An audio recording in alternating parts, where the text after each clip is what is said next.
Introducing Mehdi, the Los Uchiha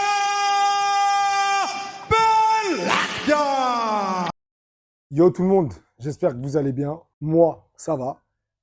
Mon dernier combat ne s'est pas passé comme je le voulais, mais c'est la vie, il y a des hauts, il y a des bas. Tant qu'il y a la santé, c'est le plus important. Je voulais revenir sur deux performances qui m'ont bluffé ces 2 dernières semaines. La première, je parle de Ilia Topuria.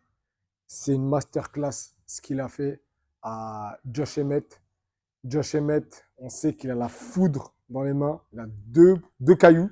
Et la manière, c'est-à-dire que techniquement et stratégiquement, ce qu'il lui a proposé pour contenir cette foudre, c'était juste ouf.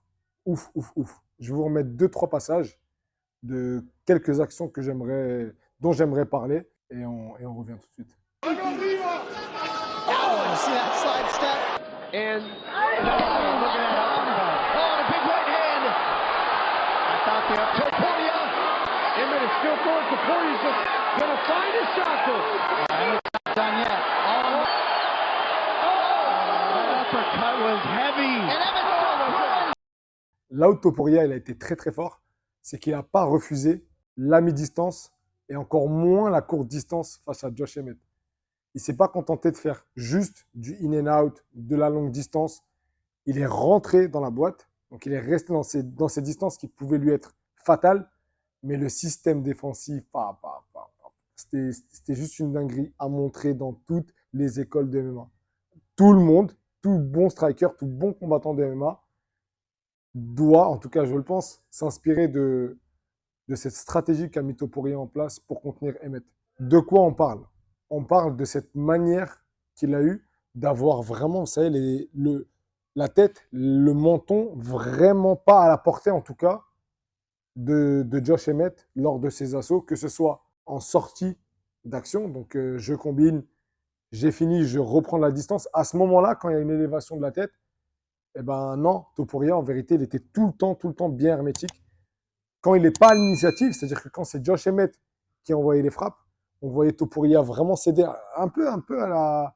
Ça m'a fait penser un peu aux défenses de Floyd Mayweather par moment, avec les épaules comme ça, bien vers l'avant, qui viennent... vous savez, les points en fait de Josh Emmett, ils venaient vraiment ripper mi-épaule et mi-tête de Topuria. C'est-à-dire qu'à aucun moment, il prenait une frappe vraiment nette. Et ça, c'est fort. La question qu'on se pose maintenant, tous, c'est quel va être l'avenir de Topuria. Topuria, moi, je le suis depuis le Cage Warriors, où il s'est illustré à pas mal de reprises. Et il nous montrait, en tout cas au Cage Warriors, des grosses aptitudes au sol. Il a beaucoup de finalisation avec des anacondas, des étranglements, des choses comme ça. Et on sait qu'il travaille beaucoup son sol. Il est très fort au sol. On l'a vu notamment tourner beaucoup de fois avec un ancien combattant du Cage Warrior, qui est Donovan Desmaé, le Belge, que je salue d'ailleurs. Et on voit que c'est une galère en fait, Topuria. C'est une galère debout, c'est une galère au sol. Il a des scrambles, c'est terrible.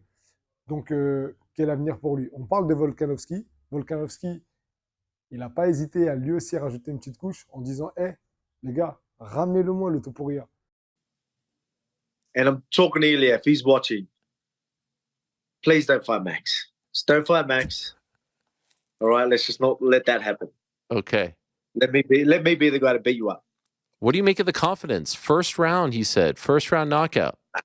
Yeah, you've got to be confident. Like, there's confidence and then there's the delusional.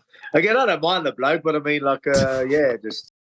Donc, est-ce que Topuria serait le médicament de Volkanovski? On ne sait pas. Deuxième performance bluffante, et là, c'est notre gars en vérité, c'est Benoît Saint-Denis.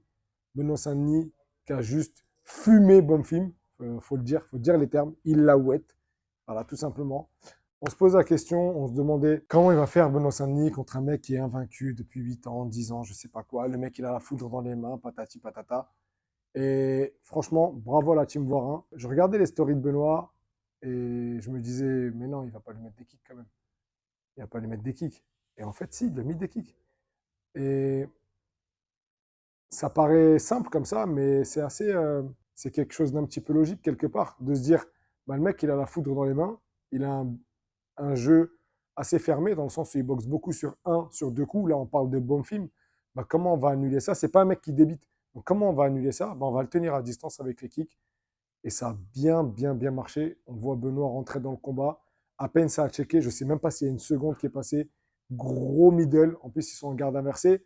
Donc, Bonfim, il n'a pas eu le réflexe de venir bloquer un peu façon Muay Thai parce qu'il a une posture, déjà une posture de MMA. Et en plus, il a son poids qui est assez. Enfin, il a une posture assez large pour faire des dégâts, notamment avec les poings. Et Benoît, là, du coup, impressionnant. Impressionnant. Premier middle, deuxième middle, troisième middle.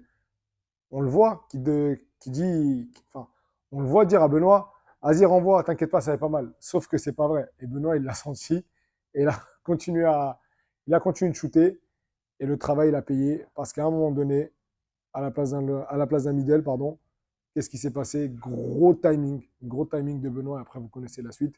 En tout cas, cette stratégie que la Team Voirin a mis en place pour annuler et son anglaise qui est dévastatrice quelque part, bravo. Franchement, bravo, parce que là, moi, je ne m'y attendais pas. Et je m'attendais surtout à un combat debout. Et on connaît Benoît, il est généreux, il prend les coups. Mais cette fois-ci, on a senti un Benoît, en tout cas très, très, très appliqué sur le game plan, très intelligent. Et il n'a pas accepté la guerre, il n'a pas accepté de faire la guerre avec Bonfim. Et du coup, ben voilà, on a une victoire par soumission à la première reprise. Et là encore, la question que je me pose, c'est quelle va être la suite pour Benoît Saint-Denis? Dites-le moi en commentaire. Qu'est-ce que vous en pensez? Est-ce que Benoît peut aller chercher le top 5 de l'UFC? Moi, j'y crois. J'y crois grave. Enfin bref, tout ça pour dire quelle va être la suite pour Benoît. Je vous laisse me le dire en commentaire. N'oubliez pas de partager. N'oubliez pas de liker la vidéo. Et on se dit à très vite. Ciao.